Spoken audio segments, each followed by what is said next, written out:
여러분 안녕하십니까? 1월 25일 토요일 MBN 뉴스와이드 시작합니다. 법원이 윤석열 대통령의 구속기한을 연장해달라는 검찰의 요청을 불허하자 검찰이 다시 허가 신청을 냈습니다. 법원이 허가를 내리지 않은 지 약 4시간 만인데요. 강전의 국민의힘 법률자문위원 장윤미 전 더불어민주당 법률위 부위원장과 함께 자세히 얘기 나눠보도록 하겠습니다. 어서 오십시오. 안녕하세요.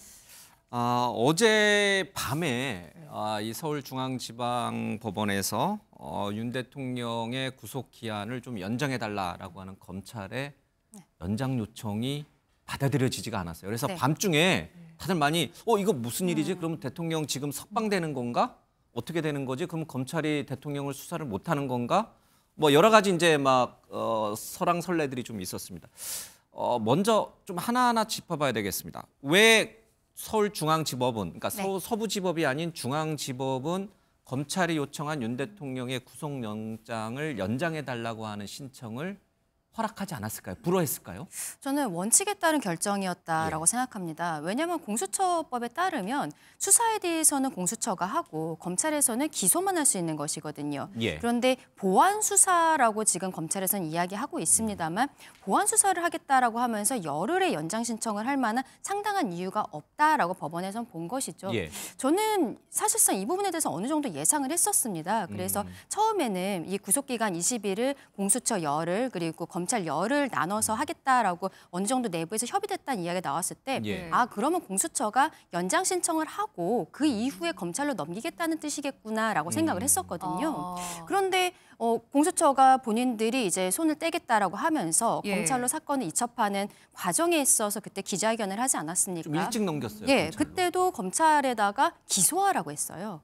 수사하라는 얘기를 하지 않았었거든요. 그래서 저는 좀 공수처가 이번에 수사 상황에 있어서 굉장히 좀 궁지에 몰리지 않았습니까? 능력도 없는 것 아니냐라는 이야기들이 많이 나왔는데 이러한 법조항으로 인해서 검찰이 수사 기간을 연장하지 못할 것이라는 것을 공수처가 알면서도 넘긴 것이 아닌가. 저는 오히려 좀 그렇게 생각을 했습니다. 그러면 공수처가 만약에 연장을 신청했으면 법원이 받아줄 수도 있었을 거라고 보세요? 저는 그렇게 생각합니다. 왜냐하면 공수처는 어쨌든 지금 수사 권한이 있다라고 법원에서 봤던 것이고 지금 이번에 기각 결정이 나온 것도 검찰에게 이게 연장해서 수사할 만큼의 권한이 없다라는 것이거든요. 그러면 공수처가 뭐 열흘 정도 되었을 때 다시 연장 신청을 하고 그리고 뭐 하루 이틀 더 하고서는 검찰로 넘겼다면은 검찰이 정말로 마무리 수사를 하고서 기소를 하는 상황이었다면 그때는 당연히 연장에 대한 허가가 나오지 않았을까라고 생각합니다. 그러니까 윤석열 대통령을 계속해서 구속시킬 만한 사유가 없다라는 뜻이 전혀 아니고 고위공직자범죄수사처를 만든 이른바 공수처를 만든 취지가 고위공직자는 공수처만이 수사하고 검찰은 기소만 해라 그 취지인데 그 공수처를 만든 취지와 어긋나기 때문에 검찰의 구속영장 연장을 불허했다. 이렇게 이해를 해야 되는 거군요. 맞습니다. 왜냐하면 판사가 이 공수처법 26조를 거론했는데 공수처법 26조를 보면 공수처가 수사한 걸 기소는 공수처가 판사, 검사, 경무관급 이상의 경찰에 대해서만 갖고 있어요. 그러니까 대통령에 대한 기소는 못하기 때문에 어차피 넘겨야 되는데 그때 증거 기록과 여러 이제 서류를 검찰에 넘기고 검사는 그 서류를 넘겨받으면 좀 즉시 이 공소 여부를 판단을 해서 신속하게 공수처에 다시 통보하도록 돼 있습니다. 그러니까 이 상황을 쭉 봤을 때 지금 이첩을 받은 검찰이 공수처가 수사하던 걸 본인들이 이어서 보완 수사를 하겠다는 취지로 이 구속기간 연장을 신청하니까 판사가 봤을 땐 법적 근거가 없는데 이 규정을 보더라도 받으면 신속하게 기소 여부만 판단하는 건데 왜 이 보완 수사를 하겠다고 하느냐. 이게 과거에도 한번 문제가 됐던 적이 있어요. 조희연 전 서울시 교육감 때도 한번 기소를 해달라고 공수처가 넘겼습니다. 근데 그때는 검찰이 우리가 보완 수사할 거다 해서 배당까지 해요, 형사부에. 그러니까 공수처는 이거 법적 근거가 없다. 왜 당신들이 우리 수사한 거를 마침표로 받아들이지 않고 추가를 하겠다고 하냐. 근데 실제로 그 당시에도 추가 좀 조사를 하고 기소를 했거든요, 검찰이. 근데 그때는 구속 사건이 아니었으니까 법원이 개입할 여지는 없었던 거예요. 그냥 불구속 기소를 하고 수사건이 이 수사 과정에서 누구한테 있니 없니를 따질 그 계제가 없었는데 지금은 구속을 하면서 기간을 연장해달라고 하는데 검찰이 수사를 수사하기 위해서 우리가 받아들인 사건을 필요성에 의해서 연장해달라고 하니까 법원이 제동을 건 것이어서 지금 윤석열 대통령 측에서 이야기하는 것처럼 이게 뭐 일방한테 유리하고 불리한 게 아니라 그냥 법령의 해석을 법원이 내렸을 뿐입니다. 예. 이걸 가지고 뭐 중앙지방법원과 서울 서부지방법원이 다르다거나 이런 건 아니고요. 아마 서울 서부지방법원에서도 전 같은 판단이 나왔을 거라고 생각이 드는 부분이었습니다. 검찰에서는 4시간 만에 재신청을 하면서 맞습니다. 보완 수사권을 네. 강조를 했잖아요. 네. 방금 말씀하셨던 예. 과거 뭐 조희연 전 맞습니다. 교육감이라든지 이런 전례가 있다라면서 사실 설명을 했는데 그때와 지금은 상황이 맞습니다. 달라서 맞지 않다라는 예, 그때 전례는 구속 기소를 한 게 아니라 조희연 전 교육감도 그리고 그 당시에 또 과거에도 부산 교육감도 비슷한 상황이었는데 그거는 본인들끼리 뭐 핑퐁을 하고 왜 이 부분이 이제 당신들이 보완 수사를 하려고 하는 거냐라는 신경전은 있었지만 예. 이제 구속 기소가 아니고 뭐 연장을 해달라는 법원에 개입할 여지 자체가 없었던 사안이라서 그때는 이 사안이 크게 문제가 되지 않았습니다. 그러니까 이제 한마디로 정리를 하자면은 대통령에 대한 구속이 부당하니까 너네 구속영장을 연장할 수는 없어 이렇게 내린 건 전혀 아니고 전혀 아닙니다. 그냥 검찰 공수처가 수사한 사항에 대해서 검찰이 보완 수사를 할 권한이 있느냐 없느냐 이제 이 부분에 대해서 서울중앙지법에서 영장 판사는 권한이 없으니 구속영장 연장은 안 된다 이렇게 얘기를 한 거고. 그러니까 검찰에서는 공소장을 작성을 해야 되니까 공소장 작성 과정에 있어서의 간단한 보완 수사 정도를 할 수 있는 것인데 최근에 검찰에서도 공수처 같이 좀 언론에 여러 가지를 흘린 부분들이 있습니다. 예. 만약에 공수처에서 기록이 온다라고 해도 본인들은 공수처의 기록을 보는 것이 아니라 검찰이 처음부터 다시 수사하겠다. 이러한 이야기들을 했거든요. 이거는 보완 수사라는 개념에도 전혀 맞지 않았던 것이죠. 그리고 처음에 열흘씩 나누기로 했었는데 검찰에서 공수처가 이제 못 믿었던 것으로 보이는데 자꾸 본인들에게 그 일찍 넘기라고 이야기를 한 거예요. 20일이라고 생각을 했었기 때문에 그랬던 것으로 보이는데요. 지금 이런 형태로 검찰이 언론에 그 보도가 나간 부분들도 판사 입장에서는 결정을 하는 것에 있어서 보완 수사의 의지가 아니라 처음부터 수사하겠다는 것이기 때문에 받아들일 수 없다라고 본 것이 아닌가라고 생각합니다. 이번에는 사실 공수처가 영장을 신청했던 서부지법이 아니라 검찰이 서울중앙지법에다가 신청을 했었잖아요. 아무래도 관할법원에 대한 논란이 있었기 맞습니다. 때문에 이에 대한 의식인가라는 생각도 들지만 만약에 서부지법에 신청을 했다면 혹시 또 허가가 났을지 왜냐하면 그전에 또 막 판사 쇼핑 논란도 있었고요. 그렇긴 합니다만 저는 그래도 어쨌든 판사들이 법과 양심에 따라서 결정을 내리고 있다라고 믿고 싶고요. 그런데 지금 이 상황에 대해서는 저는 원칙으로 돌아갔다라고 말씀을 드리고 싶습니다. 결과적으로 공수처법에 따르면은 1심의 경우에는 서울중앙지법을 관할로 하도록 되어 있거든요. 그리고 대통령 이외의 다른 관련자들 같은 경우에는 다 서울중앙지법에서 이제 구속영장을 받지 않았습니까? 대통령에 대해서만 특별히 서부지방법원을 한 것이 주소지 관할법원이라고 이야기를 하기에는 못 믿었던 부분들이 분명히 있었던 것이죠. 그러한 논란들이 있었기 때문에 그게 공수처 단계에서의 논란들이었기 때문에 검찰은 지금 여기에 대해서 전공법으로서 중앙지법을 선택했던 것으로 보입니다. 알겠습니다. 그러니까 이 검찰이 보완 수사권이 있냐 없냐 사실 이건 뭐 중요한 문제긴 합니다. 뭐 법조계에선 관심 사항인데 많은 국민에게의 관심 사항은 공수처와 검찰의 힘겨루기 수사권이 어느 쪽에 있느냐 이 문제라기보다는 그것도 물론 중요한 문제긴 합니다. 그러면 구속영장이 불허가 됐으면 이제 대통령은 어떻게 되는 거냐? 구속돼 있는 대통령은 풀려나는 거냐? 이제 이게 제일 관심이거든요. 그러면 오늘 밤에 또다시 이제 법원이 재연장을 신청을 다시 검찰이 재신청을 했으니까 뭐 결과가 나올 텐데 만약에 구속 연장을 법원이 받아들이면 물론 대통령은 그냥 그대로 구속 상태로 이제 기소가 돼서 재판을 가는 거고 그거는 뭐 가능성 여러 가지 시나리오가 있을 수 없고 문제는 오늘 중앙지법에서 또 불허할 경우에 검찰의 연장 요청을 또 불허할 경우에 그럼 대통령은 풀려나는 거냐 아니냐 이게 이제 사람들의 주 관심사입니다. 어떻게 전망하세요? 그러니까 윤석열 대통령 측에서는 이거 기한이 연장되지 않았으니까 풀어줘야 된다 이렇게 기계적으로 주장을 사실상 하고 있잖아요. 그런데 기본적으로 구속 수사 기간을 더 연장해주지 못한다는 것이 정확한 의미이기 때문에 그러면 구속 기소를 할지 아니면 풀어주고 기소를 할지는 검찰의 몫으로 남는 겁니다. 판단으로. 네. 그러면 이 국면에서 검찰이 석방을 하고 불구속 기소를 할 가능성은 굉장히 낮습니다. 일단 검찰이 이미 선행적으로 구속 기소를 한 김용현 전 장관 등과 관련해서도요. 형평성 문제도 당연히 있는 부분이 있고 그리고 법정형 자체가 기본적으로 관련자들은 주요 임무 참여자들에 불과하지만 수계, 우두머리는 대통령이에요. 훨씬 구속 기소의 필요성이 높다라는 점. 그러니까 검찰에서도 우리는 석방을 검토하고 있지 않다라는 게 이 부분과 관련해서 시한은 매우 좀 촉박할 수는 있습니다. 공소장 쓸 시한은 맞습니다. 기본적으로 왜냐하면 검찰도 이거는 공수처와 함께 법리에 대해서는 좀 치밀하지 못했던 판단에서는 자유롭지 못합니다. 왜냐하면 열을 나눠서 하기로 사실 약속을 했던 거잖아요. 그런데 열을 더 하겠다는 게 법원에 의해서 이건 법리에 맞지 않다라는 판단을 받은 부분이고 그렇다면 아마 재신청을 한 부분도 전 개인적으로 받아들여질 가능성이 매우 낮다라고 봅니다. 그러면 그 상황에서 2월 6일까지가 시한이고 2월 5일에는 구속 기소로 왜냐하면 그렇다면 추가 수사가 없으면 기소가 어려운 사건이냐 이 사건 자체가 그렇지는 않습니다. 이미 관련자들에 대한 밑그림이 다 나와 있어요. 증거도 확보가 됐고 진술도 다 포함이 돼 있습니다.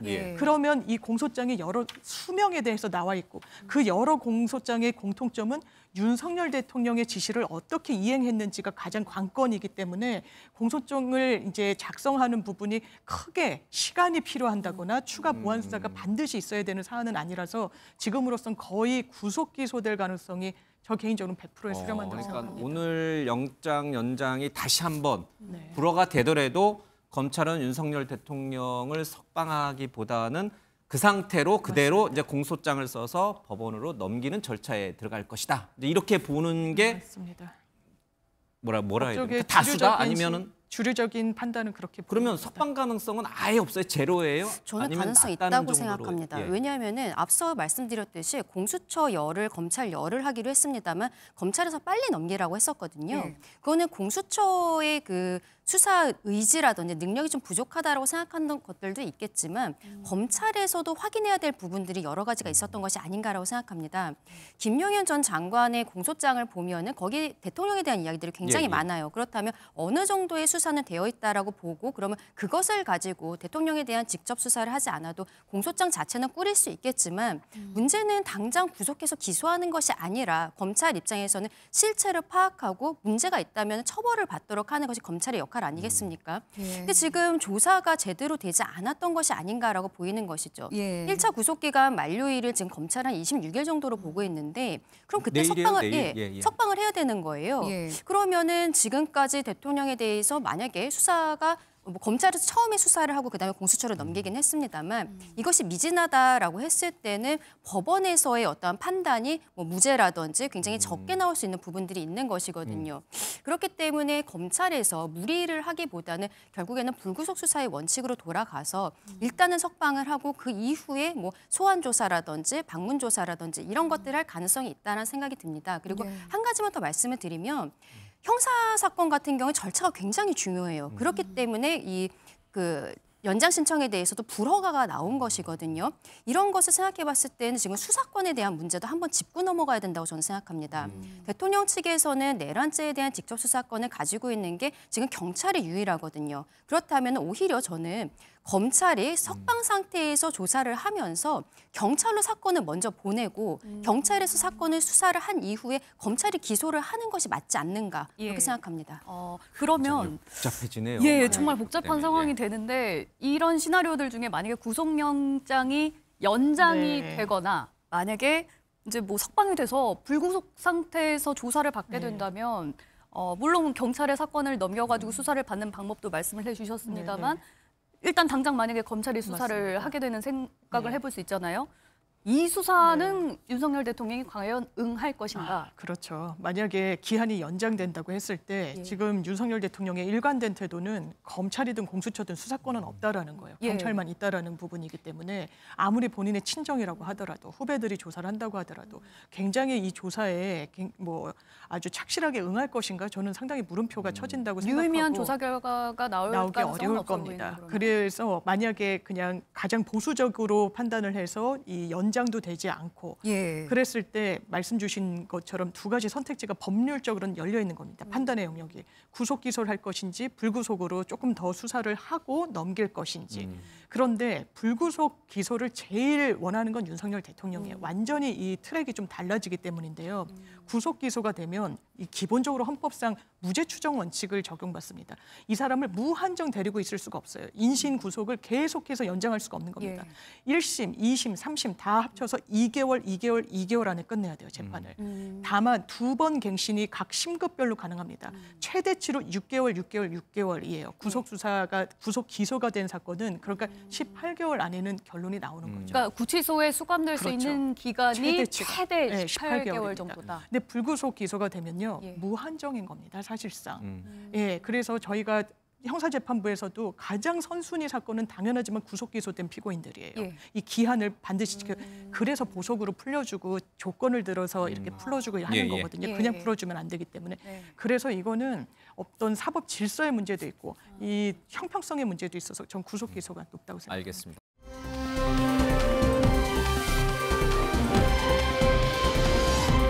오후 4시 30분에 이제 대통령 측 변호인단이 이번 이제 구속영장 연장에 대한 입장을 발표한다니까 그때 조금 더 이 얘기는 좀 나눠보겠습니다. 예. 자, 지난주에 이번 주죠. 예, 헌재재판소에서 대통령이 출석을 모두 다 했죠. 김용현 전 장관에 대한 증인 신문도 있었고 본인이 또 직접 신문에도 나섰고 헌재 재판관들도 증인에 대해서 신문을 했는데 뭐 여러 가지 좀 얘기할 거리들이 좀 있는 것 같습니다. 잠깐 보겠습니다.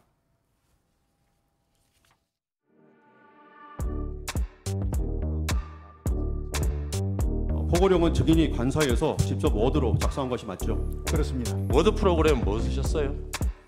LG 건데 아니 그 노트북 묻는 게 아니고 한글 이거 뭐 프로그램 작성하려면 프로그램 띄워놓고 하셨을 거 아니에요? 그 쓰던 게 있습니다. 거기에 그 프로그램을 가지고 있습니다. 그 프로그램 이름이 뭔지는 모르세요? 제가 그 프로그램 이름 잘 모르겠습니다. 우리 장관께서 제 관저에 네. 그걸 가지고 오신 거로 기억이 됩니다. 네. 기억나시죠? 맞습니다. 예.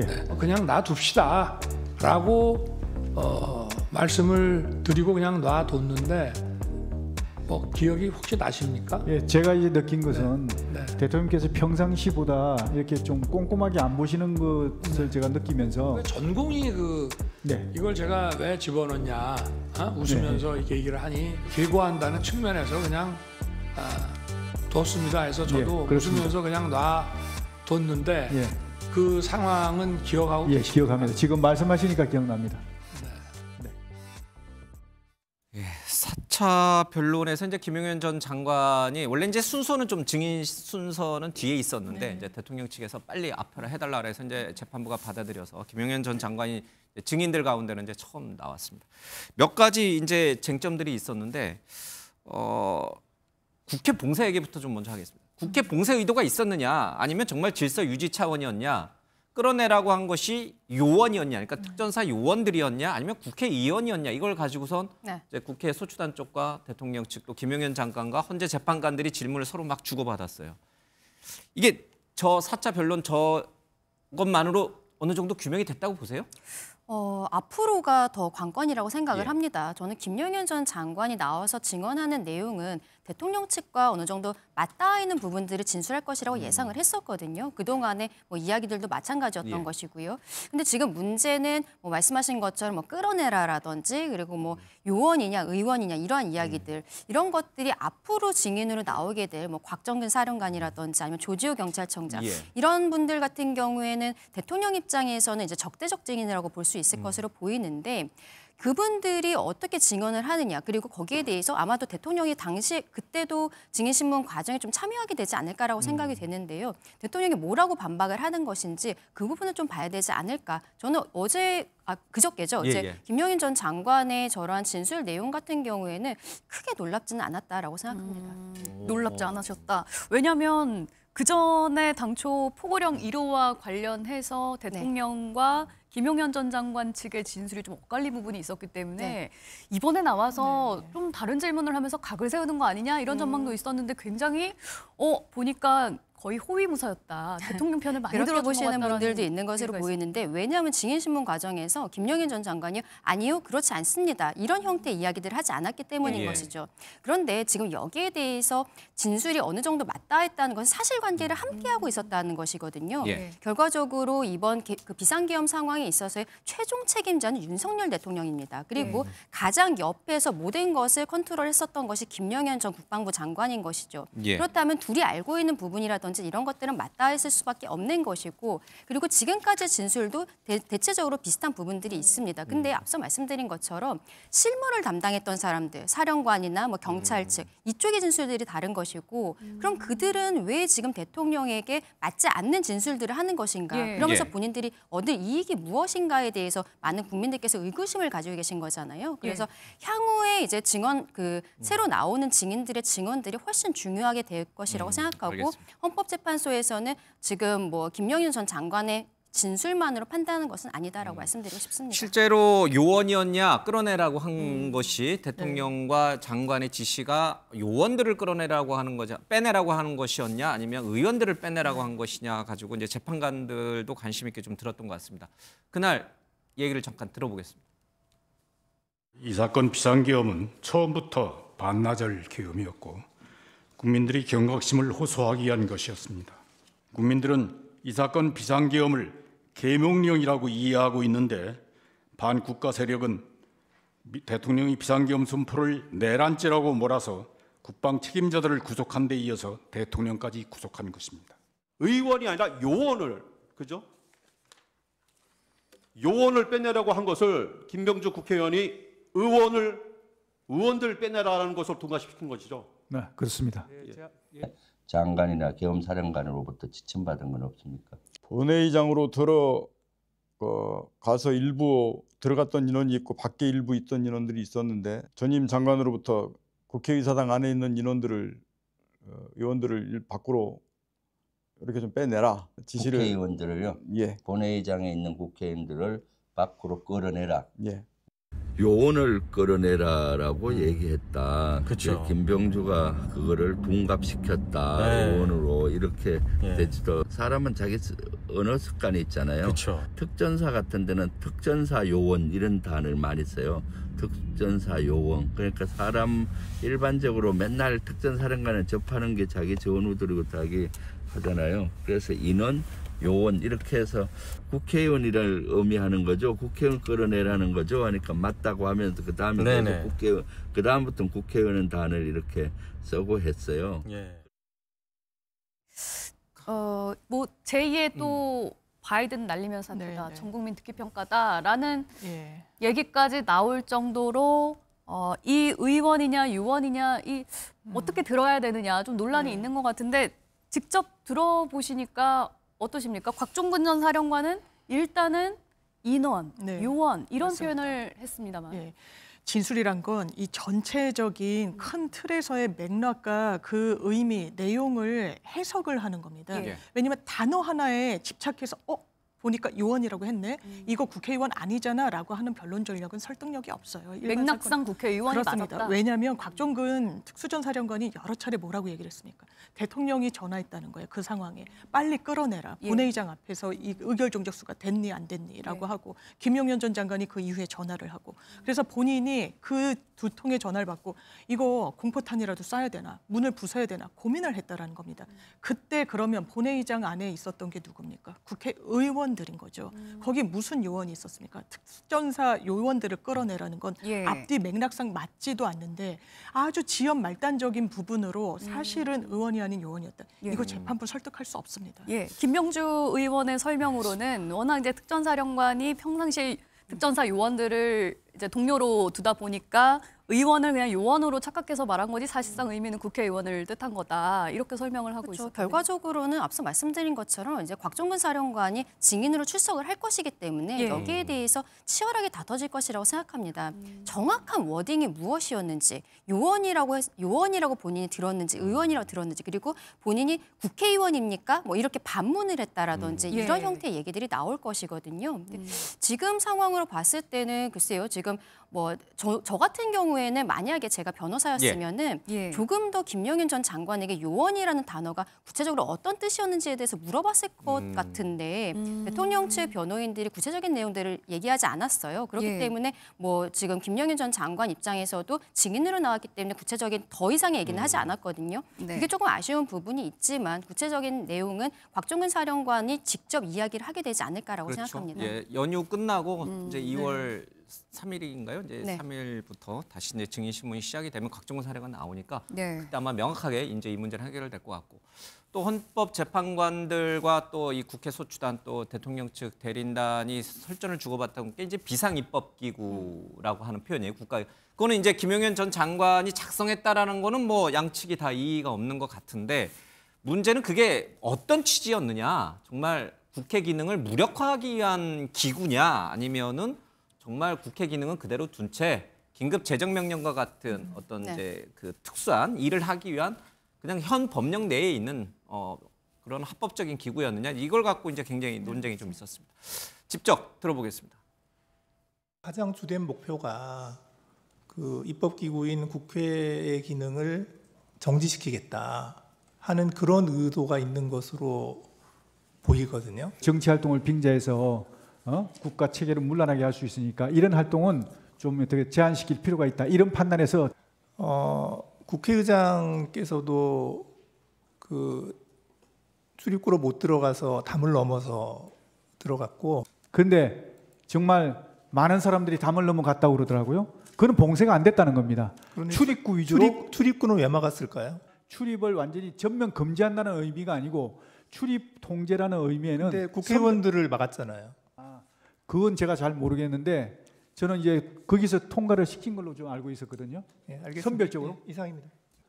국법이라는 말씀을 자꾸 하시는데 국법이라고 하면은 이 상황에서 기재부 장관한테 얘기한다는 것 자체가 완전히 넌센스고 특히 그날 와서 계엄 선포에 대해서 뭐 금융 경제적인 차원에서 이거를 반대하는 기재부 장관이라는 예산 실무 장관에게 이거를 준다는 거는 앞뒤가 안 맞고. 자, 누구 논리가 더 헌법 재판관들에게 설득력 있게 다가갔을까? 80년에 그 전두환 국보위 체제를 말하는 것이냐? 그러면은 그거는 기재부 장관한테 얘기할 게 아니라 뭐 총리 정도한테는 얘기해야 되는데 기재부 장관 쪽지에 그런 표현을 넣겠느냐? 이제 대통령 측의 변호 목소리도 있는데 김용현 장관의 얘기는 어느 정도 설득력이 있습니까? 저는 꽤 가능성이 있다라고 생각을 합니다. 왜냐하면은 지금 최상목 권한대행에게 갔었던 쪽지가 작성한 것이 이제 김용현 전 장관이었던 것이고 이 쪽지의 그 비상입법 기구라는 것이 국회를 무력화하려는 것이 아니라 어떤 뭐 비상 경제 명령 이런 것들을 준비하라라는 취지였다라고 이야기를 하고 있는 것인데요. 이제 정확한 표현은 저 쪽지에 나와 있는 정확한 표현은 그냥 비상입법 기구가 아니라 국가 비상입법 기구입니다. 앞에 이제 국가가 있습니다. 예. 근데 뭐 비상 경제 명령 같은 경우에도 다 국가에서 하는 것이기 때문에 지금 뭐 국가라는 단어가 있는가 없는가에 대해서는 그것이 큰 준비 그 차이가 있다라고 생각하지는 않습니다. 그런데 여기에 대해서 최상목 권한대행이 받아들였던 취지가 어떤 것이었는지 그리고 이제 일단은 작성한 사람은 그러한 취지로 쓴 것이 아니다라고 지금 말을 하고 있잖아요. 그러면 헌법재판소 재판관들 같은 경우는 일단은 저 쪽지의 실물 자체를 확보를 하고 있는 상황이기 때문에 어떤 기본적으로 문헌에 있어서 해석을 하게 될 것이고 그리고 그 이후에 작성자의 취지라는 것이 정말로 저것이 사실인 것인가. 왜냐하면 앞서 우리가 이야기했던 끌어내라라는 것과 비슷한 상황입니다. 지금 헌법기관인 국회를 무력화시키려는 시도를 했던 것이 아니냐. 그것이 지금 중요한 것이거든요. 그렇다면 만약에 국회를 무력화한다는 것은 위헌적인 비상계엄이었다라고밖에 볼 수가 없는 부분이기 때문에 저 부분이 지금 중요하게 다루어지고 있는 것인데요. 저는 정말로 지금 대통령과 김용현 전 장관이 이야기하는 것처럼 어떤 국회 자체를 무력화시키려는 것에 대해서 기재부 장관에게 준다라는 것은 맞지 않지 않나라고 생각합니다. 헌법재판관이 사실 또 한 가지 집중을 했던 그 얘기를 좀 더 들어볼게요. 네, 예, 그럴까요? 비상 입법기구 관련된 김용현 장관. 예, 이거는 사실상 재판부가 있는 그대로라고 믿기 어려울 겁니다. 기본적으로 이 영장실질 단계에서도 한 질문이 나온 거예요. 비상입법기구 정말 만들려고 했냐. 그리고 이 헌재 심리 과정에서도 계속 질문이 나오는 겁니다. 왜냐하면 기본적으로 계엄이 실질적으로 이 무르익어가지고 상황이 무르익어서 할 수 있다고 하더라도 국회라는 이 입법기관은 군의 통할 아래 둘 수가 없습니다. 근데 군의 통할 아래 뒀다는 아주 명징한 증거로 보인다는 거예요. 그러면 이게 정말 대통령이 한 게 맞냐 안 맞냐. 지금 김용현 전 장관은 본인이 썼다라고 하잖아요. 예. 본인이 100번, 1000번 썼어도 윤석열 대통령의 법적 책임을 절감시켜주지 못합니다. 왜냐? 이런 부분과 관련해서 명령을 내릴 수 있는 단 유일한 사람은 윤석열 대통령입니다. 직분상. 그리고 또 양립되지 않는 진술이 하나가 나오고 있죠. 그건 바로 최상목 대행의 진술입니다. 국회 나와서 뭐라 그랬습니까? 대통령이 불러 세웠다는 거예요. 그러면서 누군가, 기억은 정확히 나진 않지만 누군가가 본인한테 이 쪽지를 줬다라는 겁니다. 그러면 이 쪽지가 사실은 국회의 기능을 마비시키려고 했던 게 아니다라는 말이 있지만 더 정확한 게는 아까 강 변호사님 짚어주신 대로 그 문헌상 의미를 보는 겁니다. 예. 그 쪽지라고 하는 게 대단히 정확하게 구체적으로 기재돼 있어요. 국회에 대해선 모든 금전적 지원을 자른다는 겁니다. 그리고 국회를 대체할 입법기구, 비상입법기구에 대한 예성 확보안을 마련하라는 것이었어요. 그렇다면 이건 국회의 권능을 마비시키겠다는 겁니다. 예. 이런 걸 국헌 문란 목적의 폭동이라고 해서 내란죄라고 하는 겁니다. 예. 재판관은 이 질문도 했습니다. 국회에 군 병력을 투입한 부분에 대해서도 질문을 이어갔는데요. 뭐라고 했는지 듣고 오시겠습니다. 이런 모습을 외부만을 본청 건물의 문에만 배치를 해놓으면 되는 거 아닌가요? 네, 그렇게 하려고 그랬는데 이게 충돌이 생겨버린 겁니다. 들어갔으니까 충돌이 생긴 게 아니에요? 그러니까 이 출입문만 하면 안 되고 안에 내부에 또 인원들이 또 어떤 인원들이 불필요한 인원들이 많으면 거기에 대해서는 이제 빼내야 되니까 그런 어떤 차원에서 한 겁니다. 김 전 장관이 질서 유지 목적을 위해서 군병력을 투입했다라고 하니까 그러면 유리창은 왜 깬 거냐라고도 이제 재판관이 얘기를 했거든요. 재판관이 이 부분에 집중을 한 이유는 뭐라고 보십니까? 지금 국회를 무력화시키려고 했던 것이 아니냐. 지금 창문을 깨고 들어갔던 것이 결국에는 국회의원들을 체포하거나 끌어내려고 했던 것이 아니냐라는 그 뉘앙스로 질문을 한 것으로 생각을 하는데요. 저 부분에 있어서 지금 김용현 전 장관의 답변이 헌법재판소 재판관에게도 그렇겠지만 우리 국민들께서도 좀 이해하기는 어려운 부분이 아닌가라고 생각을 합니다.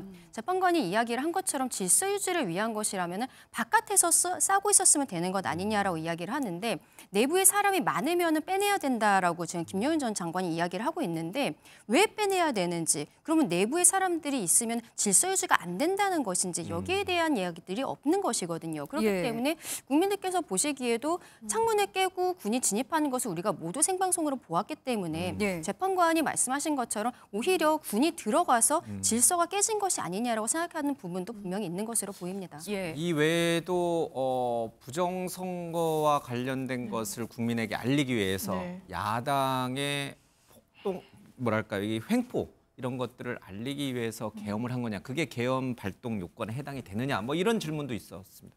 잠깐 더 들어보겠습니다. 거대 야당의 경종을 울리고 부정선거의 증거를 수집하기 위한 것이다. 이러한 이유로 비상계엄을 선포할 수 있다고 생각을 하시는 거죠? 그 비상계엄 요건은 대통령께서 판단하시는 것이기 때문에 국가 비상입법기구 아까 말씀을 하셨는데 그 입법 권한을 실행할 기구를 아마 생각을 하신 것 같아요. 네. 예, 그게 그러면은 그 5공화국 당시에 국가보위입법회의 하고 좀 같은 성격으로 보면 되겠습니까? 아닙니다. 그거하고는 전혀 다릅니다. 이거는 아니 그럴 것 같으면 제가 국무총리나 그런 분한테 이걸 주지 왜 기재부 장관에게만 줬겠습니까? 기재부 장관에게 준 것은 기재부 장관이 할 수 있는 역할을 하라는 거거든요. 자, 변호사님. 네. 계엄을 선포할 수 있는, 발동할 수 있는 요건은 계엄법에도 있지만 헌법에도 있습니다. 맞습니다. 국무회의의 심의 의결을 거쳐서 됩니다. 발포도 해야 되고 해제할 때도 마찬가지. 그러면 국무회의에서 심의를 거쳤느냐? 그것도 이제 헌법재판관들이 열심히 굉장히 날카롭게 물어봤고 또 발동 요건에 그러면 앞서 말씀드린 부정선거라든지 야당의 뭐 그런 어떤 횡포? 그런 것들을 알리기 위해서 계엄을 선포할 수 있는 건 예. 이런 것들을 이제 헌재 맞습니다. 재판관들이 물었는데 예. 충분히 답변이 됐다고 보세요? 충분한 답변이 되지 않았죠. 사실상 이거는 위법했다는 자백을 한 셈인 겁니다. 말씀 주신 대로 가장 중요한 두 축은 개헌과 관련해서 실체적인 요건이 무르익어서 정말 발동할 만한 법적 요건이 있었느냐. 두 번째는 헌법과 개헌법에 정해진 그 절차대로 했느냐 여부인데요. 네. 먼저 후자부터 말씀을 드리자면 이게 심의가 있고 의결이 있는데 이거는 국무위원들이 찬성해야 되는 의결이 아닙니다. 심의, 그러니까 논의를 하면 되는 건데요. 그것조차 없었다는 겁니다. 이게 누구 입에서 나왔습니까? 한덕수 총리 입에서 나온 국무회의라고 할 만한 건 없었다는 겁니다. 우리 헌법 82조가 모든 국법상의 행위는 문서로서 하도록 되어 있습니다. 그리고 거기에 국무위원들은 부서해야 됩니다. 이렇게 사인을 해야 되는 예, 거죠. 그게 없었던 거예요. 그리고 헌법에 개엄을 하려면 이 부분과 관련한 국무회의 심의를 거쳐야 됩니다. 아무것도 없었다는 겁니다. 예. 이걸 사실상 증거를 내고 있지 못하죠. 그러면 계엄과 관련한 이 발동할 상황은 무르익었느냐. 부정선거는요. 야당의 입법 독주는요. 계엄을 발동할 수 있는 아무런 법적 근거가 되지 않는 겁니다. 예. 그런데 대통령의 판단으로 했다라고 이야기를 김용현 전 장관 입을 통해서 한 거 사실상의 자백인 셈인 겁니다. 어떻게 들으셨어요? 일단은 뭐 대통령이 그동안의 대국민 담화를 통해서도 비상계엄에 이르게 된 경위를 이야기하지 않았습니까? 결과적으로는 민주당이 어떠한 폭주로 행정과 사법이 마비되었던 부분, 그리고 그동안에 헌법기관이란 이유로 선관위가 수사라든지 이런 것들에 대해 전혀 협조를 하지 않았기 때문에 어쩔 수 없었다라는 부분들에 대해서 수차례 대통령 국민에게 직접 말씀을 드린 바가 있는데요. 그러면 이것이 과연 우리 헌법에서 정하고 있는 비상계엄의 요건에 맞는 것인가? 지금 김용현 전 장관 같은 경우는 거기에 대한 질문이 오니까 그 판단은 대통령이 하는 것이다라고 이야기했습니다.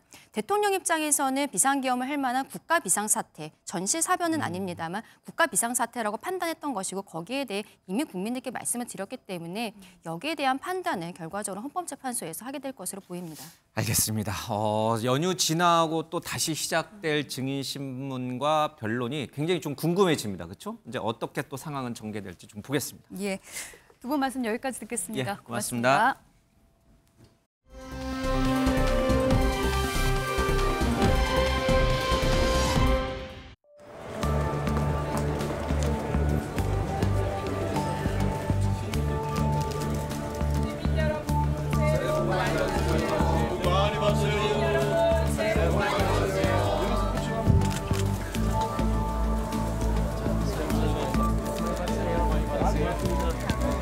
윤석열의 가진 주제에 어디 뻔뻔하게 얼굴을 들이고 있어! 연봉동 내란 빨갱이!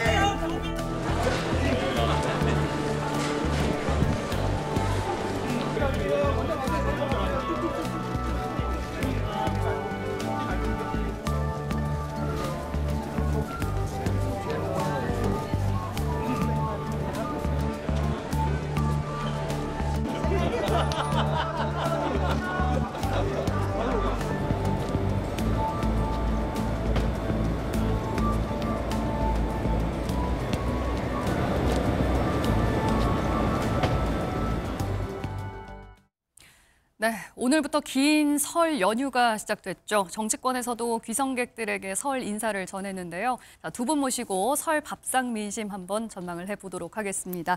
자, 송영훈 전 국민의힘 대변인, 최인호 전 더불어민주당 의원 나오셨습니다. 안녕하십니까? 예. 예.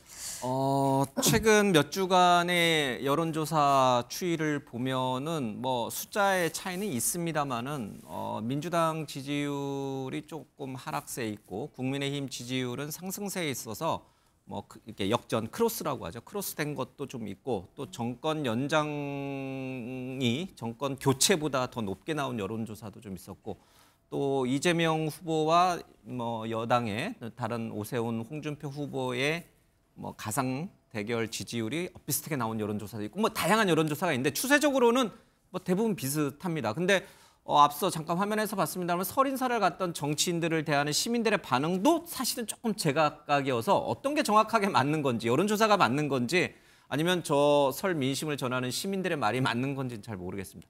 두 분은 그 여론조사 추이에 대해서는 대체적으로 좀 인정을 합니까? 그럼요. 그 정례적으로 발표되는 전화 면접 조사 있지 않습니까? 예. 그런 조사들은 대단히 공신력이 높고 또 균일한 방법들을 매주 또는 정례적으로 유지해서 실시되고 있기 때문에 그런 여론조사의 흐름마저 부정한다면 안 되겠죠. 민주당이 떨어지고 국민의힘이 올라가고 있다는 거는 맞다. 그렇습니다. 특히나 그 원인이 사실 이재명 대표에게 있는 것 아니겠습니까? 그동안에 이재명 대표와 민주당이 한 달간 보여줬던 뭐 줄탄핵이라든가 그다음에 민생의 어려움을 도외시하면서 역시나 특검과 탄핵에만 몰두하는 모습이라든가 또 더 나아가서는 뭐 국민의 카톡을 검열하거나 뭐 들여다봐서 다 고발하고 처벌받게 하겠다라는 듯한 태도를 보여온 것들이 다 누적된 결과가 지금의 흐름인 것입니다. 그렇다면은 민주당은 이런 민심의 엄중한 회초리를 절대로 외면하고 눈 감고 귀 닫아서는 안 될 것이고요. 그다음에 국민의힘은 이것이 민주당으로부터 특히 이재명 대표로부터 초래된 반사이익이라는 점을 명심하고 이제는 정말 민심의 중앙값에 가까워지기 위한 그런 좌표를 재설정하는 노력이 필요하다. 저는 그렇게 생각합니다. 법원 사태가 있었고 또 윤석열 대통령이 직접 출석한 헌재 변론도 있었습니다. 그럼에도 불구하고 지금 방금 송영훈 변호사가 얘기한 그런 추세, 그러니까 민주당이 떨어지는 추세가 나타났다라는 거는 민주당은 어떻게 받아들여요? 뭐 추세는 인정하죠. 아, 인정하시는 예, 추세니까. 하고 다만 이제 생각보다 빨리 보수청이 급속도로 결집했다. 이것이 지난 박근혜 대통령 탄핵 때 보여줬던 여론 지형과는 상당히 다른 점이다. 이렇게 빨리 보수청이 결집할 수 있었던 것은 아무래도 박근혜 대통령 탄핵 때의 학습 효과, 특히 탄핵이 되니까 바로 대선에서 속수무책으로 지더라. 이런 이제 소위 말하는 대선에서 패배할 수 있다는 위기감이 강경 보수청을 중심으로 해서 급속도로 결집한 결과 이렇게 빨리 회복이 됐다라고 볼 수 있고요. 그런데 이제 2, 3주간 급상승했던 국민의힘의 지지율이라든지 또 탄핵 반대의 지지율이 이제는 한풀 꺾이는 모양새가 되고 있다. 그게 이제 갤럽에서 나타났죠. 그러면 이제 일단 이제 급상승했던 국민의힘의 지지율이나 보수청의 결집에 따르는 여론 지형이 이제 조정 국면에 들었을 것이다. 조정 국면에. 그런데 의원님, 제가 뭐 말을 끊어서 죄송한데, 그러니까 국민의힘이 잘해서 보수층이 결집해서 저런 지지율 역전 현상이 나타났다 이렇게 말씀하셨잖아요. 민주당이 잘못해서 이재명 대표가 잘못해서 저런 역전 현상이 나타났다고는 전혀 민주당 쪽에서는 생각 안 하고 계시는 건가요? 아니, 보수층이 꼭 잘하겠다기보다도 대선에 대한 패배의 위기의식 속에서 보수층, 특히 정강훈 목사로 대표되는 강경 보수 세력이 지난 박근혜 탄핵 때는 세력이 미미했고 또 그 영향력 정도가 특히 여론에 미치는 영향력 정도가 상당히 약했는데 이제는 거의 뭐 전화 면접 조사나 각종 여론조사에 민감하게 반응할 정도로 어떤 위에서 메시지를 내면 바로바로 즉각적으로 반응하는 그런 그 세력화가 상당히 달라졌다. 그런 측면이고요. 그리고 물론 저희들도 강약 조절이나 완급 조절을 그렇게 잘 구사하지 못했다 하는 그런 측면도 물론 있겠죠. 그러나 중도층은 갤럽의 어제 여론조사에도 탄핵 찬성이 거의 2배 가깝고 또 정당 지지도도 저희 당이 44, 국민의힘이 24 이렇게 되기 때문에 아무래도 중도층이 앞으로 대선과 관련해서는 키를 쥐고 있다 보면은 여전히 중도층은 탄핵 찬성과 또 야권에 대한 정권 교체 여론이 상당히 우세한 것이다. 그래서 저희들이 이 중도층에 대해서 앞으로 더 소구력을 가지고 중도 확장 전략을 효과 있게 잘 진행하고 특히 민생에서 성과를 낳으면서 강약 조절, 완급 조절을 제대로 잘 해낸다면 아무래도 대선과 관련된 여론 지형은 저희들이 계속 우위를 점할 것이다 이렇게 생각합니다. 이 부분은 어떻습니까? 지금 명절을 맞아서 여야 모두 이제 정치인들 모두 설 인사를 나서고 있는 와중에 윤석열 대통령도 옥중 서신을 통해서 설 인사를 했어요. 굉장히 메시지를 내는 것에 대해서 그동안 굉장히 적극적으로 나오고 있거든요.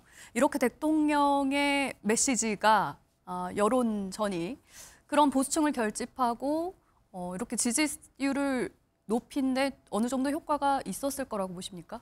일단 탄핵에 반대하는 분들을 결집시키는 데는 일정한 효과는 있었을 것으로 판단됩니다. 그리고 윤 대통령 측에서도 그 메시지에 대해서 여론의 피드백이 어떤지에 대해서는 나름대로 체크를 하고 있지 않겠습니까? 그런데 1월 1일에 공개 서신이 있었고 그 뒤에 메시지가 계속 반복이 되고 있어요. 그런 걸 보면은 윤 대통령 측에서는 적어도 이렇게 메시지를 내서 뭔가 국민들에게 전달하는 것이 탄핵에 반대하는 일부 국민들을 결집시키는 데에는 나쁘지 않다. 이렇게 판단하고 있는 것으로 추론할 수 있겠습니다. 탄핵을 반대하는 여론이라면 중도층을 의미하는 아니요. 그 탄핵에 반대하는 뭐 강경보수층이라고 표현을 해야 될까요? 코어 보수라고 하는 분들을 결집하는 데에는 도움이 된다고 판단을 하고 있는 것으로 보입니다. 그런데 이제 뒤이어서 말씀하신 그 중도 이야기를 자연스럽게 해야 될 것 같은데요. 그것이 중도층이 가지는 보수에 대한 이미지 혹은 중도층이 가지는 국민의힘에 대한 인상에 어떤 영향을 미칠지와는 별개입니다. 그러니까 냉정하게 말해서 앞으로 만약에 헌법재판소의 탄핵 결정이 있게 됐을 때 조기 대선을 치러야 되는 국민의힘의 이해관계와 현재 탄핵 심판을 정면으로 맞닥뜨리고 있는 윤 대통령의 이해관계가 완벽하게 일치한다고 보기는 어렵습니다. 그런 점에서 결국은 중도 소구력을 회복하기 위한 노력은 국민의힘이 자체적으로 해나가야 되는 것이고 앞서 최인호 의원님도 지적을 하셨습니다마는 지금 이번 주 갤럽 조사에서 자신의 정치 성향을 중도라고 응답한 응답자 중에서는 정당 지지율이 민주당 44, 국민의힘 24입니다. 그러니까 중도 확장을 하기 위한 노력은 오히려 굉장히 더 필요해진 상황이고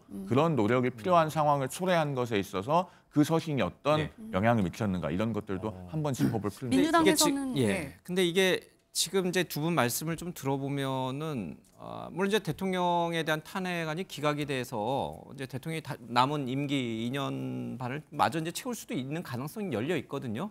근데 그 가능성보다는 조기 대선이 치러질 가능성이 높고 그래서 지금 나타나고 있는 저런 지지율들은 조기 대선을 염두에 두고 각자 보수층과 진영 간에 이제 결집이 이루어지고 있고 중도층이 마음을 어디로 정할지 이런 얘기들로 들어가 있단 말이에요. 그러니까 미래에 있을 대선을 앞두고 미리 이제 지지층들, 진영들이 결집하고 있다 이제 이런 말씀들 하시는데 그거 말고 지금 당장 그 눈앞에서 펼쳐지고 있는 법원 사태라든지 현재 재판관들의 어떤 송곳 질문이라든지 아니면 오늘 결론이 나오게 될 대통령 구속 연장 문제라든지 이런 것들은 저 지지율에 전혀 반영이 되지 않는 요소들인가?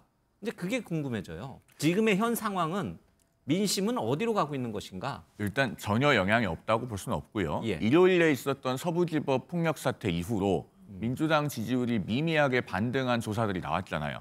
갤럽에서도 그렇고 NBS에서도 그렇고 그러니까 영향이 없다고는 볼 수 없습니다. 그러나 사실은 지금 윤 대통령이 이미 구속이 됐기 때문에 구속 이후에 일어나는 어떤 헌법재판소에서의 변론 절차 또 앞으로 기소가 어떻게 될 것인가 뭐 지금 세부적으로 들어가면은 오늘 재신청한 구속영장 연장이 될 것이냐 말 것이냐 이런 것들도 남아있지만 그런 것은 구속이라고 하는 굉장히 중대한 사건에 비추어 보면 상대적으로 작아 보일 겁니다. 그렇기 때문에 어떤 여론의 큰 변곡점이 될 만한 사건들은 이미 일어났다고 보여지고 그런 것들이 중대한 영향을 미친다기보다는 그러면 이제 국민들의 시선은 앞으로 미래에 가 있는 거죠. 만약에 조기 대선이 발생한다면 정말 이재명 대표가 대통령이 되는 세상을 맞이해도 괜찮은 것이냐. 이런 것들을 이제는 굉장히 비중을 갖고 판단을 하기 시작했고 그런 것들이 여론조사에 일종의 선반영이 되고 있다. 저는 그렇게 보고 있습니다. 지금의 사건들 그러니까 이벤트들보다는 조기 대선이 치러질 때 난 누구에게 내 표를 줄까 그쪽으로 지금 많이 쏠려가 있다. 이제 이런 뜻이군요. 동의하세요? 그렇습니다. 특히 이제 보수강경층은 이미 대선 심리가 여론조사에 그대로 반영되고 있다.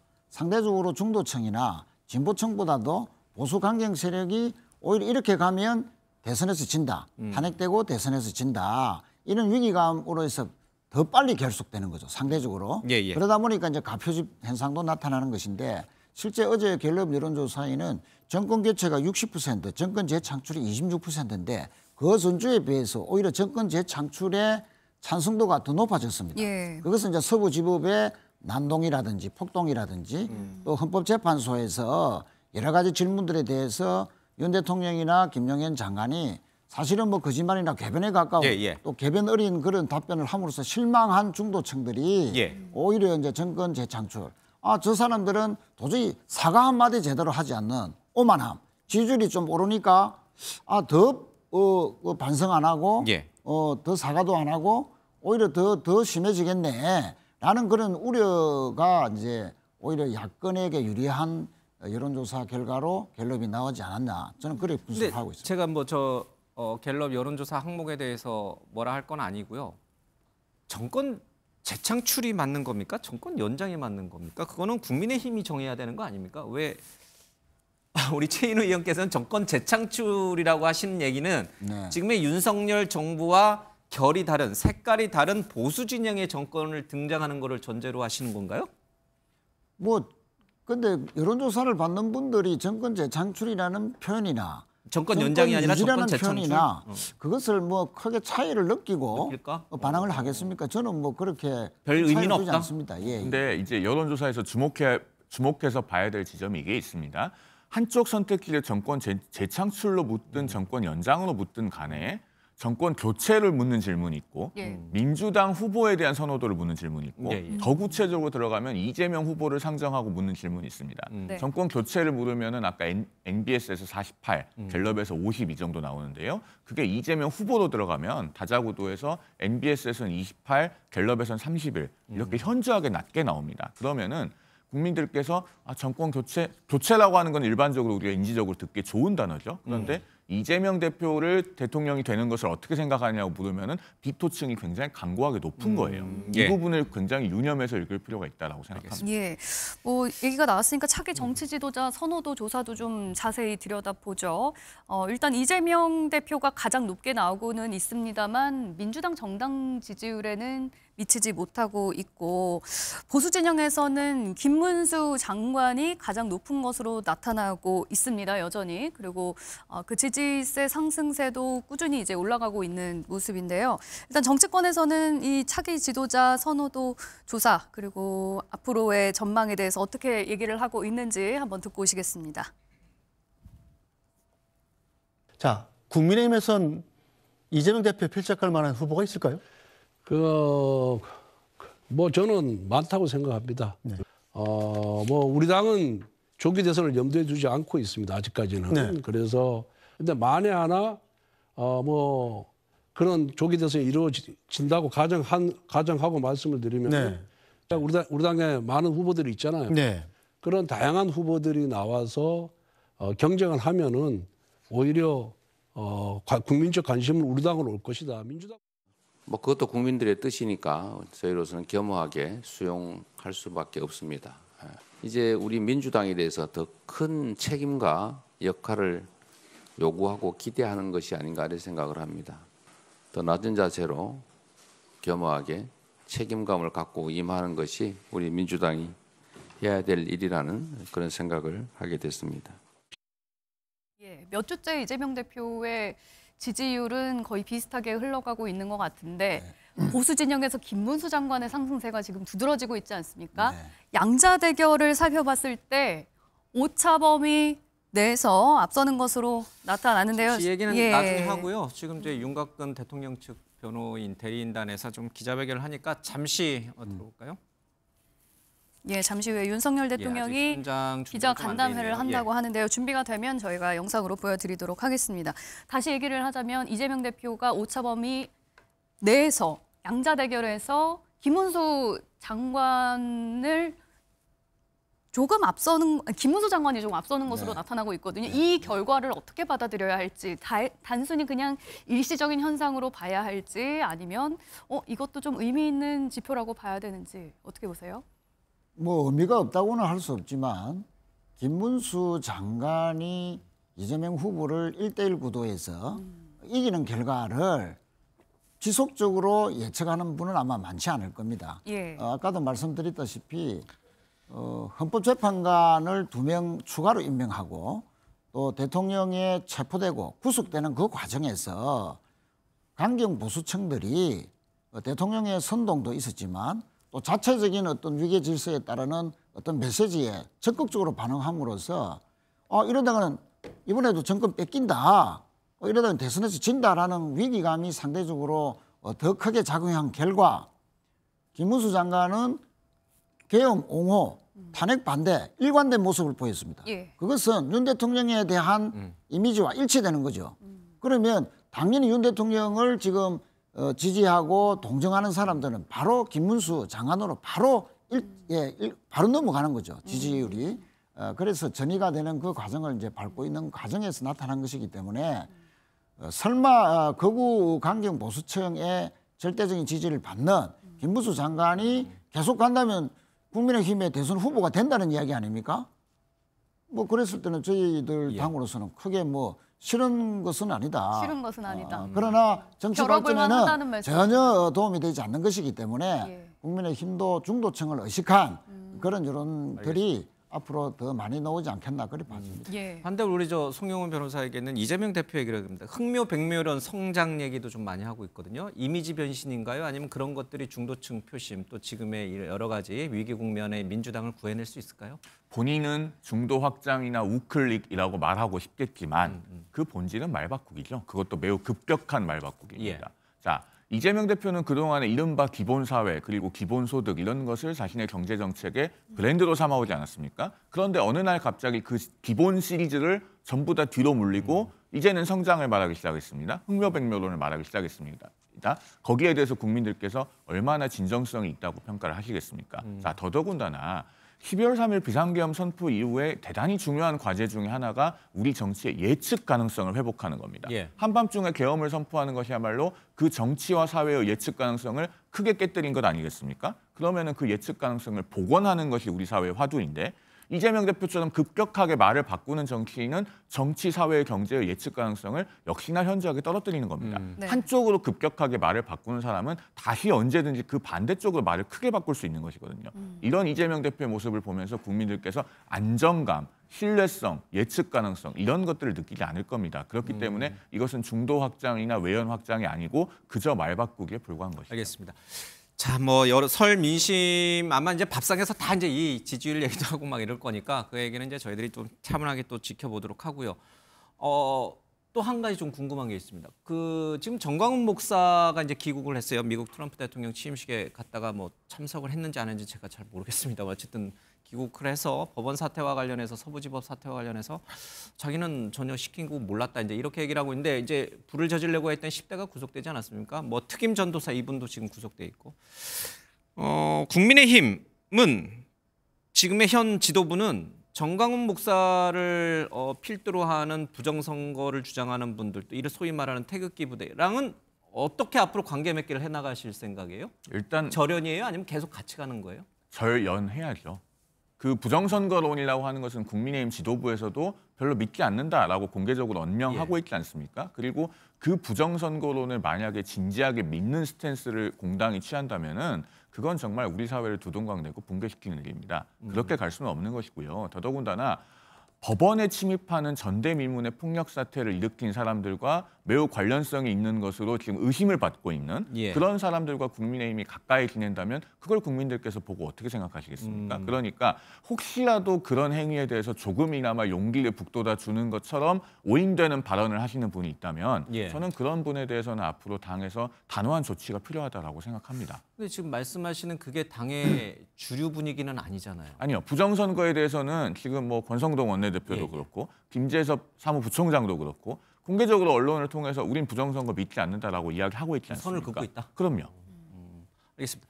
민주당에는 반대로 이재명 대표 2심 선고 그거 좀 빨리 하자라고 먼저 법원에 요청할 수는 없어요? 그러니까 나 빨리 뭐 조기 대선 치러지지 않을지 모르지만 나 빨리 좀 법적 판단 받아서 내가 정말 자격이 있으면 내가 대선에 나가고 자격이 없으면 나 나가지 않겠다라고 빨리 이재명 대표 스스로가 결론을 내주면 안 되나요? 아니 그 피의자가 재판을 또 빨리 하자. 그것도 불가능한가요? 요구하는 것도 일종의 그 피의자로서 자세도 아니고요. 실제 1심에서 선거법의 경우에 거의 1년 9개월 만에 검찰이 구형을 내렸습니다. 그것도 43명의 검찰 정인이 무더기로 신청되는 바람에 그것 때문에 이제 시간이 사실은 늦어진 것이지 이재명 대표 측은 4명 만에 정인이 있었을 뿐이었습니다. 그래서 한간의 일부 보도에는 마치 뭐 이재명 대표의 재판 시간 끌기다라고 했는데 사실관계는 좀 더 따져보면 검찰의 43명의 무더기 정인 신청 그걸로 인한 무리한 기소 뭐 예. 이런 것들이 원인이 상당히 작용했다라고 또 말씀을 드리고요. 2심도 사실은 1심에서 너무 과한 그 형량이 내려지지 않았느냐. 사실은 김문기 씨와 골프를 안 쳤다고 한 것이 아니고 예. 검찰이 제시한 그 증거 사진이 골프를 친 이후의 사진이 아니다. 예, 예. 그리고 여러 사람 10명이 넘는 사람이 있었는데 4명으로 축소해서 일종의 조작한 사진이다라고 한 것을 골프를 안 쳤다라고 해서 예. 재판부가 또 유죄를 내린 것이고 예. 국토부로 협박을 받아서 했다는 그 표현 때문에 예. 백행동의 뭐 용도 변경 이런 것도 알겠습니다. 사실 다툼이 많기 때문에 예. 2심을 열더라도 상당히 재판 시간이 오래 걸릴 뿐더러 오히려 1심과 달리 무죄의 가능성도 상당히 있어 알겠습니다. 보이는 그런 알겠습니다. 재판이 될 예. 것이다. 윤석열 대통령 측에서 이제 잠시 후 4시 30분에 이제 기자 간담회를 할 예정인 것으로 알려졌는데요. 윤석열 대통령 측의 윤갑근 변호사가 지금 기자 간담회를 준비하고 있는 모습 화면으로 보고 계십니다. 잠시 후에 이제 오늘 구속영장을 연장해달라는 검찰의 신청을 법원이 다시 이제 결정을 내릴 텐데 그 부분에 대한 결과는 혹시 어떻게 예상하십니까? 글쎄요. 지금 예단하기는 좀 어려운 상황으로 보이고요. 일단 오늘 중으로 법원의 판단이 있을 것으로 보이는데 왜냐하면 구속 기한이 지금 얼마 남지 않았지 않습니까? 예. 27일까지로 예. 계산하는 것이 맞는 것으로 보이는데요. 그러면은 법원도 빠르게 판단해줘야 됩니다. 오늘 안으로 판단이 나올 겁니다. 그런데 지금 배당된 재판부가 영장 전담 판사가 아니거든요. 그렇기 때문에 법관 개인의 어떤 그동안의 그 결정 이력 이런 것들을 확인하기가 좀 어렵습니다. 주말 당직 판사가 그렇죠. 영장 전담 판사면은 지금 시작을 했으니까 잠깐 들어보고 이제 설명 좀 듣겠습니다. 윤석열 대통령의 법률대리인 윤갑근 변호사입니다. 설 연휴가 시작됐는데 가시지 못하고 찾으셔서 너무 감사를 드리면서 오늘 전할 말씀을 올리겠습니다. 법치주의는 법의 지배를 통하여 권력의 남용을 방지하고자 하는 것이며 그 중요 원리로 적법 절차를 둘 수 있습니다. 특히 헌법 제12조가 강조하듯 형사 절차의 적법 절차는 인권 보장을 위해 아무리 강조되어도 지나치지 않습니다. 하지만 야당의 하명 수사기관으로 전락한 공수처는 헌법기관인 대통령을 대상으로 법률이 정한 적법 절차를 무시하고 수많은 불법 수사를 자행해 왔습니다. 공수처, 경찰, 법원이 거대 야당의 지휘하에 대통령 내란몰이에 나선 것이 작금의 혼란을 불러온 실질적 내란 행위입니다. 애당초 공수처의 수사 자체가 불법이고 원천무효였습니다. 우리 헌법에 따라 대한민국의 어떤 기관도 재임 중인 현직 대통령에 대한 직권남용죄 수사가 불가능합니다. 대통령에 대한 수사가 가능한 내란죄의 경우 그 수사권은 경찰에게만 있습니다. 그런데도 공수처는 애당초 수사할 수 없는 대통령의 직권남용죄 수사를 발판으로 수사권이 없는 내란죄 수사를 정당화하였습니다. 불법에 불법을 얹어 합법이라고 주장하는 헌정 유린을 자행한 것입니다. 이후 벌어진 공수처의 대통령 체포는 그 자체로 완전한 내란 행위였습니다. 공수처는 공주수사본부라는 법률에 근거도 없는 협의체를 만들어 수사 지휘권이 없음에도 경찰 이동대 수천 명을 동원하였습니다.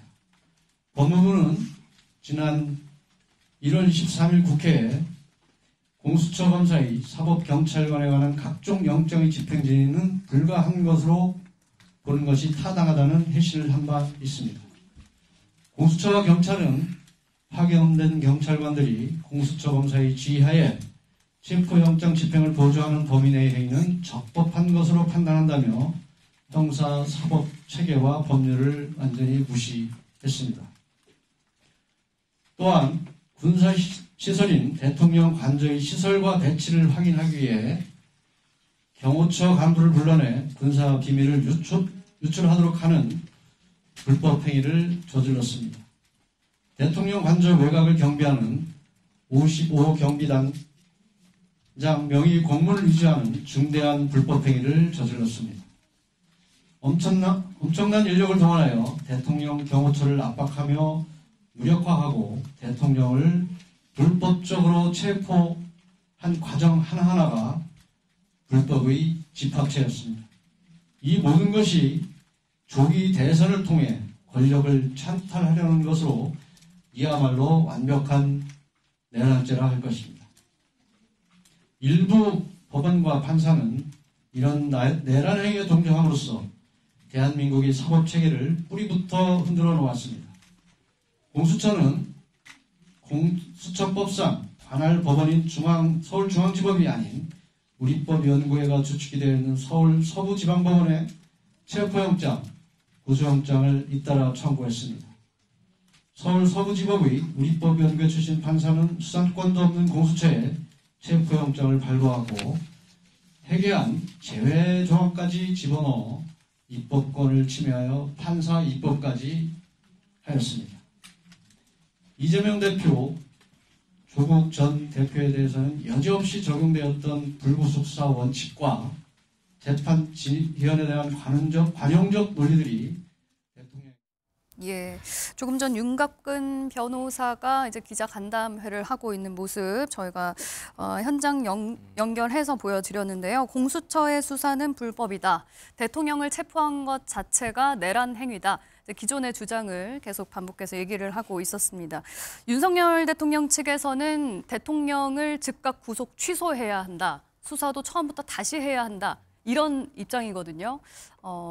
어떻게 지금 당장 석방을 해야 된다. 이런 취지의 주장이겠죠? 어떤 변호인이 자기 의뢰인의 석방을 바라지 않겠습니까? 예. 당연히 석방해야 된다고 주장을 해야 되는 입장인 것이고 그러니까 변호인이 저렇게 주장을 하는 것은 뭐 그 자체는 이해를 합니다. 다만 그 논거는 좀 동의하기 어렵습니다. 일단은 공수처가 수사할 권한이 없다고 지금 계속 주장을 하는데 예. 저는 법률가로서 수사권이 없다고 보지는 않거든요. 다만 공수처가 수사 역량과 수사 능력이 현저히 부족하기 때문에 이 모든 혼란이 초래되고 있는 것은 맞습니다. 예. 그러나 수사권이 있다는 것은 법원의 판단이 6번째에 걸쳐서 있었다고 봐야 돼요. 1차 체포영장, 체포영장에 대한 2신청 기각, 2차 체포영장, 그리고 체포적 부심 기각, 구속영장 발부 여기까지가 있었지 않습니까? 예. 그리고 어젯밤에 중앙지법에서 구속영장에 대한 연장 신청을 불허했는데 예. 그 논리는 뭐냐면은 공수처가 수사를 해서 검찰에 보낸 사건은 검찰이 보강 수사를 할 수가 없고 바로 기소 여부만 결정해서 기소하라는 거 아닙니까? 예. 그 얘기인즉슨 공수처가 수사권이 있다는 거예요.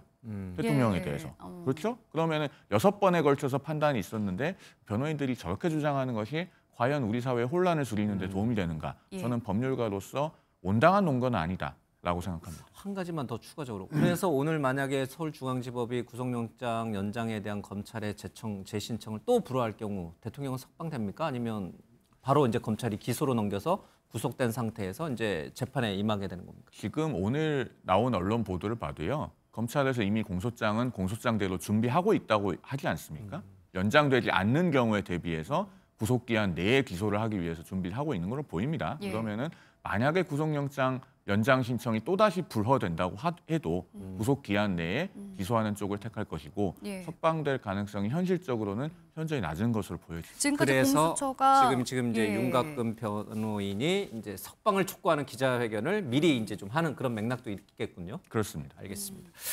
자, 얘기는 이제 다시 좀 돌리겠습니다. 뭐 앞서 이제 저 이재명 대표에게 얘기했고 이제 그랬는데 혹시 좀 제가 자꾸 발언권을 좀 드리는 것 같긴 한데 짧게 그러면 앞서 이제 우리 저 최 의원께서 얘기하신 이재명 대표의 실용주의 노선 관련돼서 재판 관련해서 재판 관련해서 예, 말씀하신 걸 조금만 반론을 드리면은 아까 검찰이 43명의 무더기 증인을 1심에서 신청했다 이렇게 예. 말씀을 하셨는데 사실 이제 수사 단계에서 많은 참고인들의 진술 조서를 받잖아요. 그게 재판에 넘겨지면 예. 피고인 쪽에서 그 진술 조서의 증거 능력에 동의하느냐 부동의하느냐를 밝힙니다. 그럼 부동의하면은 증거 능력을 획득하기 위해서 검사는 그 참고인들을 다 증인으로 부르겠다고 할 수밖에 없는 거예요. 그러니까 정확히 말하자면 검찰의 무더기 증인 신청을 말씀하실 것이 아니라 이재명 대표 측에서 무더기 부동의를 한 결과다. 사실 그렇게 해야 정확한 표현입니다. 알겠습니다. 예. 자, 한동훈 전 대표의 등판 시기가 언제냐 이제 이것도 사실은 정치권에서 굉장히 좀 관심이 있는데 뭐 이것도 또 우리 송 변호사에게 먼저 질문드리면 안 될 것 같아서 야 우리 저 최 의원께 좀 여쭙겠습니다. 예. 예. 언제 등판할 것 같아요? 그래서 그거는 뭐 송 변호사님이 더 잘 아시겠죠. 측근이시니까. 예. 대략 뭐 설 이후에는 국민들 앞으로 나타나지 않겠나. 왜냐하면 너무 이제 이 공백 기간이 길어버리면 여론조사에서 조금 상당히 빠졌지 않습니까? 더 잊혀져 버리면은 이제 고착화될 가능성이 있기 때문에 등판할 모멘텀 계기를 좀 찾고 있는 것 같고, 또 실제 김문수 장관으로 대표되는 소위 극우 성향의 후보들, 계엄 옹호 또는 탄핵 반대를 일관되게 했던 후보들이 상대적으로 여론의 주목을 많이 받는 상황이기 때문에 과연 그렇게 가는 것이 전략적으로 특히 대선에서 유리한 것인가, 올바른 것인가 라는 판단을 분명히 하게 되지 않겠습니까? 국민의힘 내부에서도 그런 우려를 하고 있는 분들이 늘어나고 있고, 그런 측면에서 봤을 때는 오히려 전체 국민들, 특히 중도층에게는 탄핵에 찬성했고 계엄에 단호하게 반대했던 한동훈 후보에게 또 우리가 주목을 해봐야 된다는 당내 여론이나 국민들 중도층의 여론이 분명히 있을 수 있기 때문에 조만간에 아마 등판을 하지 않겠나, 저는 뭐 이렇게 봐집니다. 등판하면은 과거에 누렸던 그 높은 지지율을 다시 빨리 회복할 거라고 보세요? 아니면 이제는 뭐 다시 등판해도 그런 과거의 그런 지지율은 못 얻을 거다 이렇게 보세요? 뭐 친윤 지지 세력이나 전통적 지지 세력이 바로 한동훈 대표에게 주목을 하거나 지지를 주지는 않겠죠. 이제 한동훈 대표가 이 어려운 상황에서 뚫고 나가고 국민들의 민주의식에 기본적으로 호소하면서도 특히 중도층에 대한 본인의 진정성을 어떻게 획득하느냐, 그 부분은 본인 하기 나름이다, 그렇게 생각합니다. 한동훈 대표가 언제 등판할지 사실 저도 정확히 모릅니다. 연락 가까우시잖아요. 아니 연락은 하지만 언제 등판할 거냐 이런 걸 제가 뭐 정면으로 물어보진 않았습니다. 다만 한동훈 전 대표가 등판을 할지 말지에 대해서 계속 관심을 받고 있는 것 자체가 이 만약에 조기 대선이 열린다고 하면 그 대선이라고 하는 경기의 향방을 바꿀 수 있는 중요한 투수가 바로 한동훈 투수다라고 하는 걸 지금 관중들이 그렇게 보고 있는 것 아니겠습니까? 그러니까 우리가 야구 경기에서요. 불펜에서 몸만 풀고 있어도 관심을 받는 투수들이 있습니다. 예를 들면 뭐 삼성의 오승환 같은 투수들, 굉장히 강력한 마무리 투수이기 때문에 불펜에서 몸을 풀고 있으면 상대팀 타자들이 영향을 받아요. 지금 그런 경우라고 보여지고, 그러면 이제 등판을 할 거냐, 그다음에 언제 등판을 할 거냐, 이것은 경기 상황에 달렸죠. 8회에 올라올 거냐, 뭐 9회에 올라올 거냐, 아니면은 9회에도 아웃카운트가 원아웃이나 투아웃이 되면 올라올 거냐, 이거는 이제 경기 상황을 봐야 됩니다. 국민의힘에서는 그렇다면 만약에 대권 주자들을 가정을 해봤을 때 지금까지 보수 진영에서 가장 높게 지지율이 나오고 있는 김문수 장관이 대권 주자로 뛰는 게 더 나은 승부가 될지, 아니면 한동훈 전 대표가 아무래도 이제 중도 외연 확장에 더 가능성이 있어 보이기 때문에 지금 현 정권과는 조금 결이 다르기 때문에 앞으로의 대선 승리 가능성이 더 높게 나올 수 있을지 전망을 하자면 어떨까요? 일반론적으로 말씀을 드리면요. 이번 만약에 앞으로 조기 대선이 있게 될 경우를 가정했을 때 국민의힘의 당내 경선은 계엄에 가장 강력하게 반대했던 정치인과 탄핵에 가장 강력하게 반대했던 정치인 간의 양자 구도가 될 가능성이 높다, 저는 그렇게 봅니다. 그리고 그 중간에 있는 어정쩡한 스탠스를 취했던 후보들은 사실은 그 선택지에서 밀려날 가능성이 높다고 봐요. 왜냐하면은 김문수 장관의 부상 자체가 홍준표 시장이 자신의 스탠스를 잃어버렸기 때문인 점이 큽니다. 왜냐하면 대통령과 가까운 것을 표방해온 정치인이라면 탄핵에 반대하기 때문에 나는 조기 대선의 가능성 자체를 상정하지 않는다, 이렇게 나와야 되는데 집을 서울로 옮기겠다 뭐 이런 것들을 페이스북에 올리면서 가장 먼저 움직였다가 어떻게 보면 당내 여론을 이탈한 거거든요. 그런 걸 봤을 때 결국에는 계엄에 가장 강력하게 반대했던 정치인, 그리고 탄핵에 가장 강력하게 반대했던 정치인 간의 양자 구도가 될 가능성이 높다. 김문수 대 한동훈. 누구라고 말씀드리지는 않았습니다. 알겠습니다. 개인적인 예상. 뉴스와이드 여기서 마치겠습니다. 고맙습니다. 고맙습니다.